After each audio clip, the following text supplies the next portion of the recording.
करण सिंह जी, प्रयागराज। महाराज जी, राधे राधे। महाराज जी, किस्मत, तकदीर और भाग्य से ज्यादा हमें अपने कर्मों पर भरोसा करना चाहिए कि नहीं?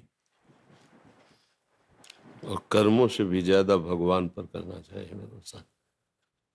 पूर्व कर्मों के परिणाम से ही, जिसे तुम किस्मत, तकदीर, भाग्य कहते हो, वो पूर्व कर्मों के परिणाम से रची जाती है।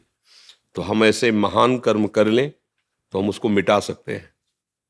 पूर्व, जैसे हमारा गोदाम खराब चीजों से भरा हो तो उसमें आग लगाई जा सकती है ना, पर हमारी पहुंच हो आग लगाने की तब है। तो हमारे अनंत जन्मों के कर्म जहां जमा है उसे कहते हैं संचित कर्म शास्त्रीय भाषा में। और जो हम अब कर्म कर रहे हैं इसे कहते हैं क्रियमाण, नवीन कर्म। और जिसके द्वारा शरीर रचा गया है, तो मानो पूरे गोदाम में से शुभ और अशुभ दोनों को मिला के इस शरीर, तो कभी सुख कभी दुख, कभी भयंकर पीड़ा वाला दुख आ रहा है, कभी बड़े उन्मत्तता वाला सुख आ रहा है, नाचना कूदना हर्ष उन्मत्तता, वो दोनों कर्मों के परिणाम। अभी पूरे कर्म भोग नहीं है, उनमें से कुछ निकाल करके उसी की तकदीर बनी हुई है। शुभ और अशुभ कर्मों से इस शरीर की, जो जन्म से लेकर मृत्यु तक रचना में सुख दुख आए जाएगा, उस वो हमारे तकदीर और भाग्य कहते हैं। अब हमारा नवीन कर्म क्या है? हम उसको रोक सकते हैं, तकदीर को, भाग्य को बदल देंगे। ये मानवदेह है ना, ऐसा भजन करेंगे, ऐसा दूसरों को सुख देंगे, ऐसे पवित्र आचरण करेंगे तो हमारे भाग्य बदल जाएंगे। क्योंकि वो भाग्य कोई देवता नहीं है, वो हमारे पूर्व के गंदे या अच्छे कर्म है। अच्छे कर्म है तो सुख दे रहे हैं, तो अब हम इस सुख में ही फंसे रहेंगे क्या? हमें और सुख चाहिए, तो क्या करें? उस सुख को दूसरों में बांट दें और वो बड़ा होकर के मिलेगा।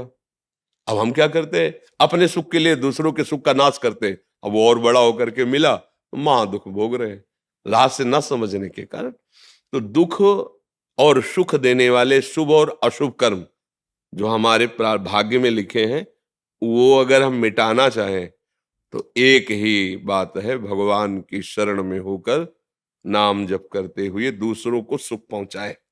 बात समझ में आ रही? हाँ, अगर हम केवल कर्म पर भरोसा करें और भगवान पर नहीं, तो भी हम अधूरे रह जाएंगे। क्योंकि सांगोपांग कर्म करने की हमें योग्यता नहीं, बुद्धि नहीं। किसी भी कर्म को जब तक सांगोपांग नहीं किया जाता तब तक उसका फल प्रकट नहीं होता। हमसे त्रुटियां हो सकती हैं, तो हम क्या करें? बड़े का सहारा ले लिया। अब जो त्रुटि होगी वो संभाल लेगा।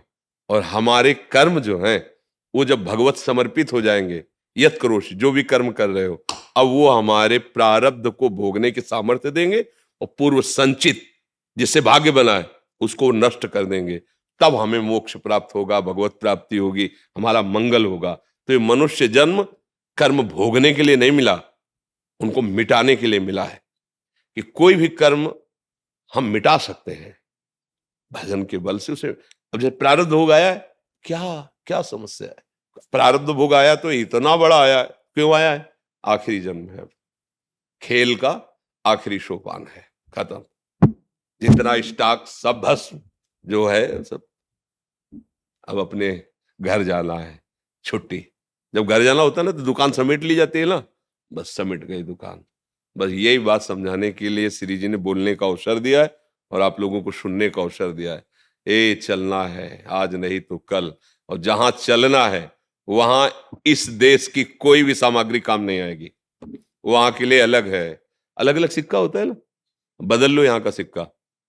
जैसे हमको अमेरिका जाना हो तो भारत का पैसा बदल के ही तो खर्चा करेंगे, वहां का मिले तो यहाँ बदल के खर्चा करेंगे ना। तो वहां का पैसा है परम धन राधा नाम आधार, राधा राधा राधा।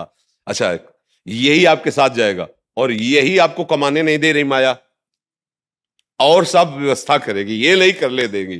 तो फिर हम खाली हो जाएंगे। इसलिए मरने से डर लगता है, मरेंगे तो फिर क्या होगा। और सही कहते हैं भजन करो तो आपको पता हो जाएगा कि मुझे कहाँ जाना है, ठिकाना पता चल। जैसे आप आ रहे हो ना हमारे पास, हमसे परिचय है, तो आपके मन में उत्साह आने के लिए कि नहीं यार जाएंगे, और महात्मा जी मिलेंगे, बाबा जी मिलेंगे, बिल्कुल अपने तो घर जैसा व्यवहार रहता है, ऐसे एकदम ऐसे प्रिय। अब वहां पता नहीं हमें जाना है, कैसा है, क्या व्यवस्था है। ऐसे ही जब प्रभु से परिचय हो जाता है, अपने स्वामी के पास जा रहे हैं, जिनके लिए जीवन भर तड़पे हैं, याद किए हैं, आज उनका दीदार होगा, तो अब शरीर छूटा और प्रभु के समीप, तो आनंद होता है।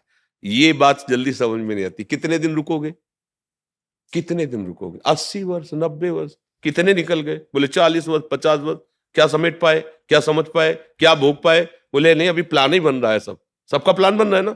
इतना मिल जाए, ये मकान बना लूंगा, ये लड़के को वहां ब्याह कर लूंगा, लड़की को वहां कर लूंगा, ऐसा कर लूंगा, वैसा, और गए सब प्लान यही रखे के रखे रह गए। आए थे किस लिए? कि जीवन मुक्त हो जाऊंगा भजन कर। गर्भ में प्रार्थना की थी, एक बार निकालो इस नर्क से, आपका भजन करके मैं आपको प्राप्त करूंगा। तो जहां जो हो, ये सब भगवान की सेवा है। चाहे आप किसान हो, व्यापारी हो, राज सैनिक हो, कोई भी हो, ये भगवान की सृष्टि है। सेवा करो, नाम जप करो और हृदय से भगवान का आश्रय ले लो, बस काम हो जाएगा। ये जो तकदीर भाग्य है ना, ये खिलौना है, कोई बहुत बड़ी बात नहीं है। इस पे घुटने नहीं टेकने, हाँ, उनको घुटने टिकवा देने।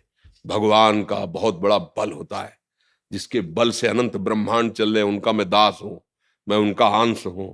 देखो अभी गर्जना आ जाएगी, और जब आप केवल शरीर अभिमान से धन बल करोगे, लोक बल करोगे, तो घबरा जाओगे।